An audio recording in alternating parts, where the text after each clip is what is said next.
what is the ethical stance of killing, murdering, and eating the flesh of animals? That's what we're talking about. Yet Jesus said, here is fish. So who are you to question Jesus, who he fed the 5,000 with? He could have said, here's tofu.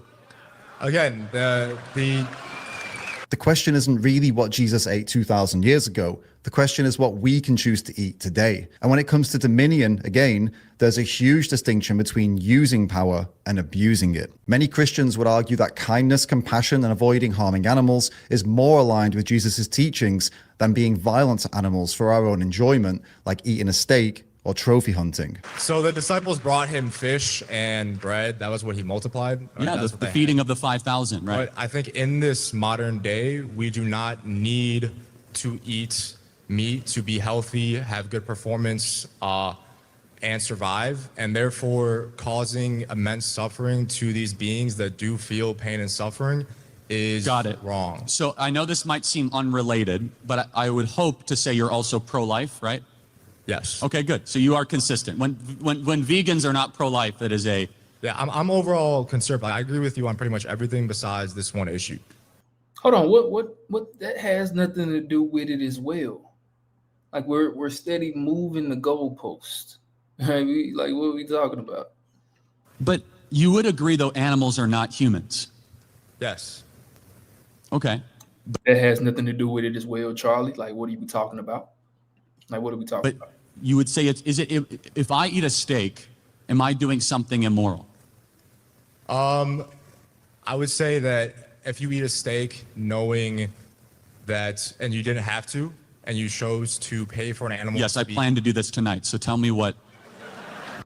Imagine bringing your side project to life just by thinking about it. Meet Base 44. Michael the vegan has already made it clear that this is a serious, deeply moral topic for him, and he politely asked Charlie to treat the conversation with respect, because this is about real animal suffering. Charlie now responds by joking that he's going to go and eat a steak that same night. Now, humor has its place, but this, in my opinion, wasn't the time to be scoring laughs.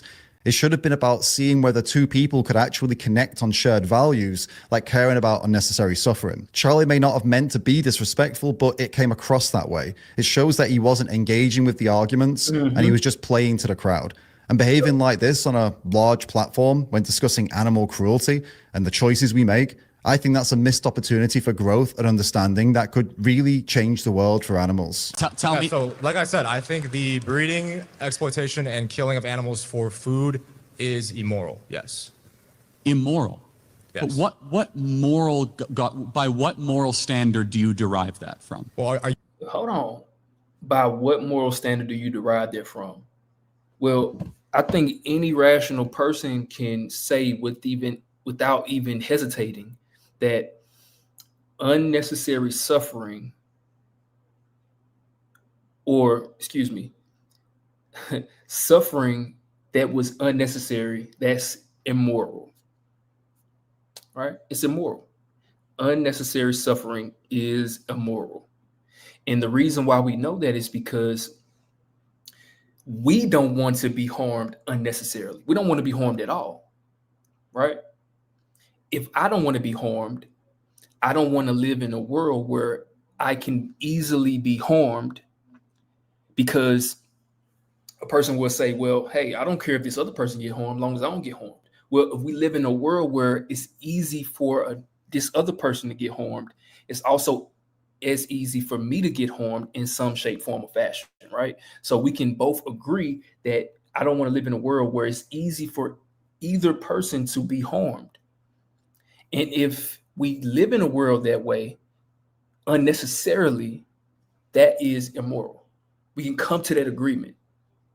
And that took me 3 seconds to come to that, right?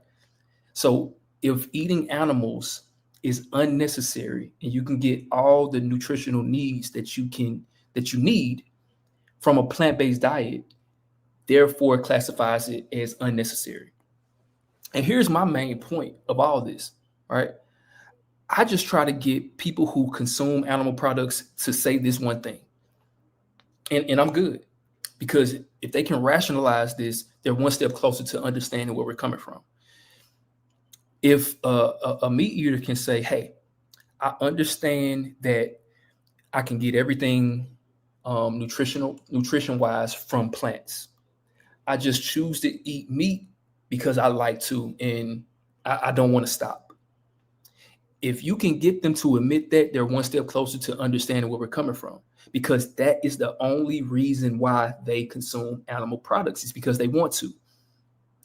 I ask my cousins, hey, why don't you go vegan? Well, I don't want to. They're being honest. You can't argue with honesty. You understand that it's unnecessary suffering, right? I do, but I'm just not there yet, Justin. Okay. And you understand that you're paying for harm, and that's technically immoral or unethical at the most, right? You're not giving a butcher $5 to chop off the head of a cow, nothing like that. But you're paying for it. It's 7 degrees of separation to it, right? If you can get them to understand that point, they're one step closer to understanding where vegans are coming from. And that's what I try to get them to understand, because a person like this guy right here, Charlie, he's not engaging with the conversation 100% honestly, right? He's treating it like he's right and this other person is wrong. And that's where most people come from.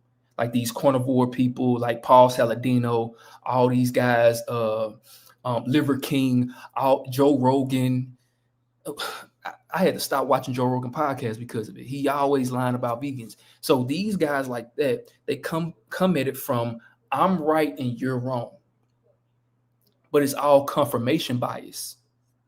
It's all they don't listen to the research that says you can get everything you need from a plant-based diet. They listen to the research that says you need meat to survive. You against animal cruelty? Of course I am. No one wants cruelty. In fact, the Bible's explicitly against animal cruelty.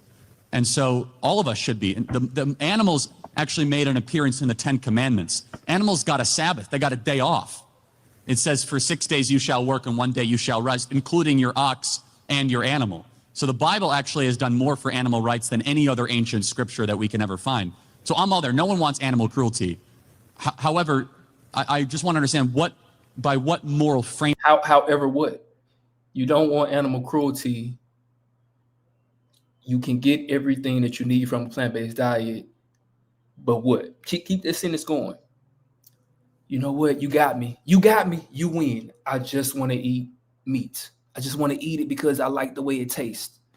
Okay, cool. Now we're getting somewhere. You get what I'm saying?